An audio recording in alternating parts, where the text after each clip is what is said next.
Bom dia, mais uma manhã com Deus, priorizando a palavra de Deus, e nesta manhã do dia 18/9, nós vamos meditar de Ezequiel, do capítulo 31 ao capítulo 33, e que a paz do Senhor encha o teu coração nesta manhã. Capítulo 31, o Egito é comparado à Síria derrotada.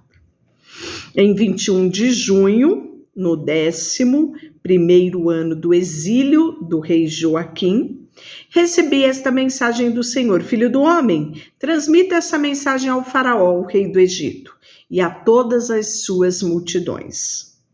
Quem é comparável a você em grandeza? Veja a poderosa Assíria, que antes era como o cedro do Líbano, com lindos ramos que dava muita sombra, cujo topo alcançava as nuvens, fontes profundas o regava, fazia crescer e ficar viçoso, a água corria em volta como um rio, fluía para toda a árvore do campo, elevou-se acima de todas as árvores que havia ao seu redor. Cresceu e deu ramos, longo, espesso, pela fartura de água em suas raízes. As aves se aninhavam nos seus ramos e os animais selvagens davam crias à sua sombra.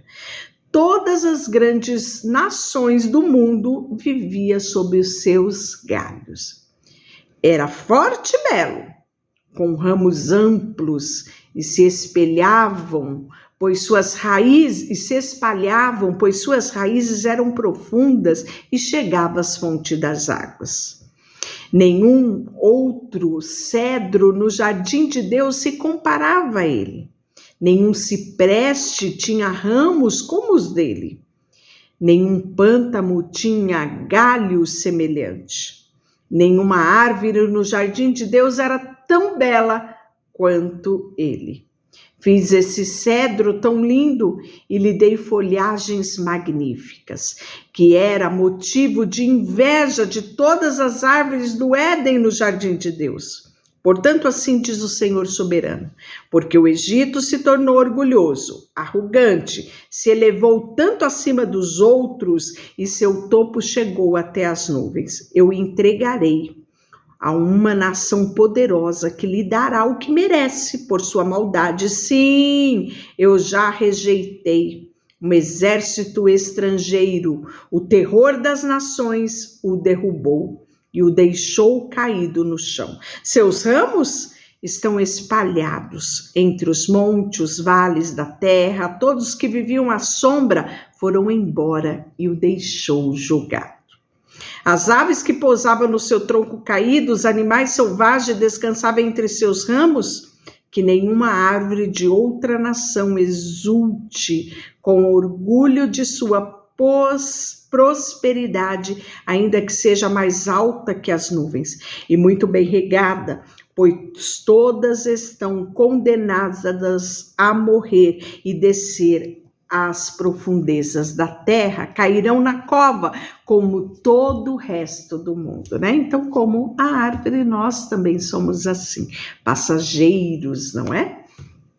Assim diz o Senhor soberano: quando a Síria desceu à sepultura, fiz as fontes profundas ficarem de luto, detive o curso dos seus rios e sequei muitas árvores do campo.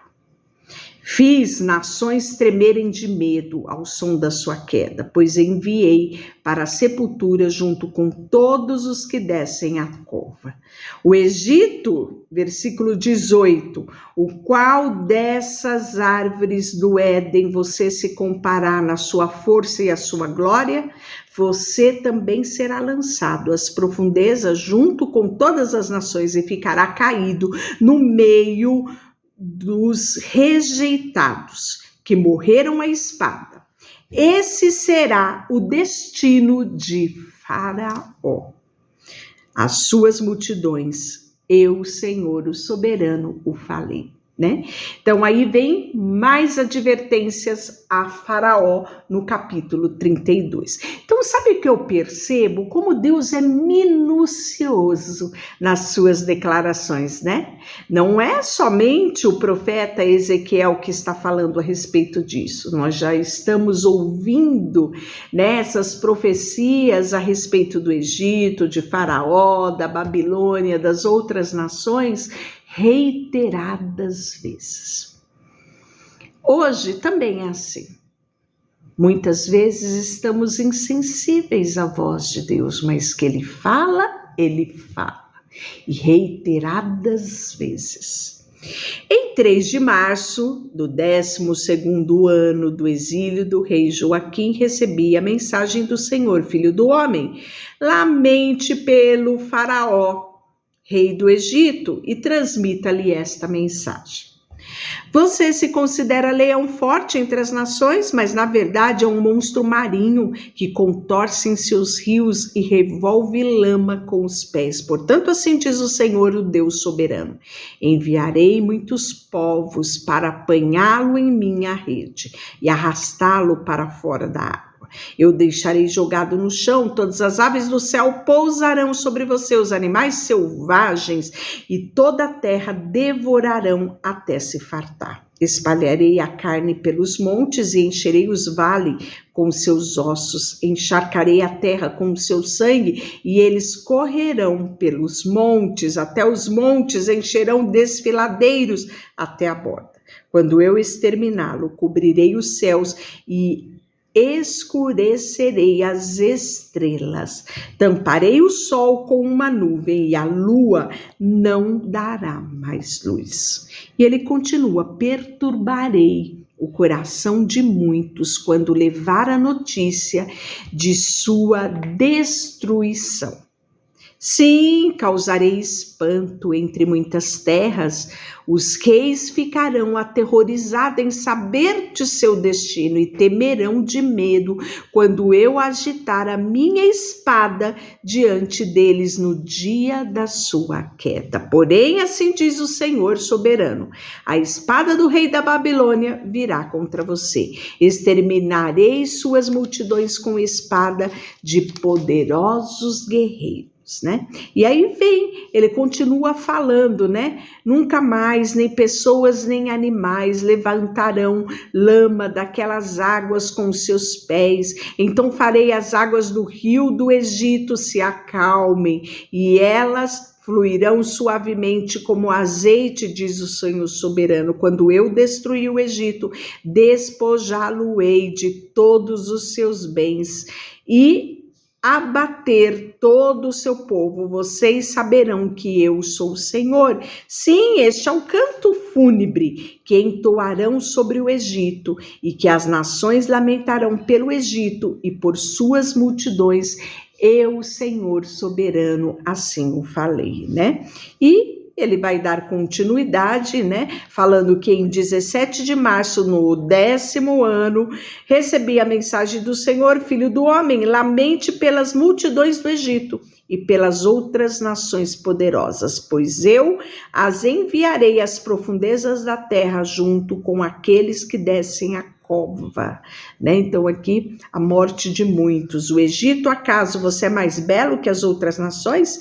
Desça a cova e fique ali dentre os rejeitados, né? Os egípcios cairão junto com muitos que morrerão à espada, pois a espada está empunhada contra eles. O Egito, suas multidões serão arrastadas para seu julgamento. Lá embaixo, no lugar dos mortos, líderes poderosos receberão o Egito e os seus aliados como zombaria, dizendo: eles desceram, estão entre os rejeitados e entre as multidões mortas à espada.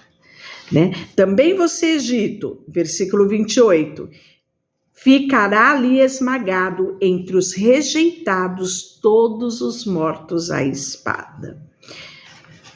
E aí nós vamos ver que o capítulo 33, Ezequiel é levantado, né? Não é novidade, como vigia. Isso mesmo, em outras versões, atalaia sobre Israel. Mais uma vez recebi a mensagem do Senhor, filho do homem, transmita a mensagem ao seu povo. Quando eu trago um exército contra um país, os habitantes dessa terra escolhem alguém para ser vigia. Quando vigia o povo, se aqueles que ouvirem o sinal de alarme não tomarem providência, serão culpados da sua própria morte. Ouviram o sinal de alarme, mas não deram atenção, de modo que a responsabilidade é deles.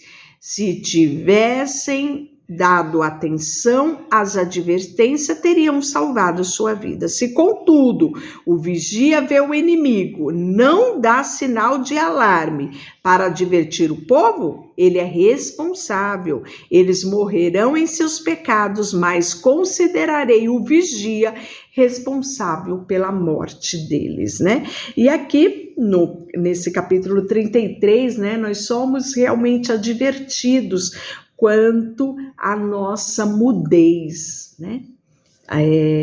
Imposta aqui, no caso, falado por Deus ao profeta Ezequias. Olha, Ezequias, diga, fale ao povo aquilo que eu mando você falar, porque se você falar, der a instrução e eles não se arrependerem, quem vai ser culpado da destruição, da morte, serão eles mesmos. Agora, se você calar a sua boca, se você ficar mudo, se você não os alertar, você receberá a culpa pela morte deles, né? Então, nós vamos ver isso muito claro aqui. Isso também é uma advertência para nós nos dias de hoje. Devemos proclamar o evangelho em tempo e fora de tempo. Você não é responsável pela conversão de ninguém, você não é responsável pela resposta do outro à mensagem que está sendo pregada. Você é responsável por falar do amor de Deus. Se o outro ouvir e se arrepender, glória a Deus. Não será você culpado da morte de A, de B, de C, não é? Por eles terem negligenciado a mensagem de Deus, não é? Sabemos que o Espírito Santo é ele que convence o homem do pecado e da justiça. Mas eu e você somos responsáveis por falar da palavra de Deus, falar do evangelho, falar do amor de Deus, falar da mensagem da cruz, né? Então agora, filho do homem, eu o coloquei como vigia do povo de Israel, portanto ouça o que eu digo e advirta-os em meu nome. Se eu anunciar alguns perversos, certamente morrerão, e você não lhe disser que mudem a sua conduta, eles morrerão em seus pecados, mas considerarei você responsável pela morte deles. Se, contudo, você os advertir para que mudem a sua conduta e eles não fizerem, morrerão em seus pecados, mas você salvará a sua vida, né? Então, esta é a mensagem, né, de Deus ao vigia de Israel. Aqui é muito claro que Ezequiel foi constituído esse vigia.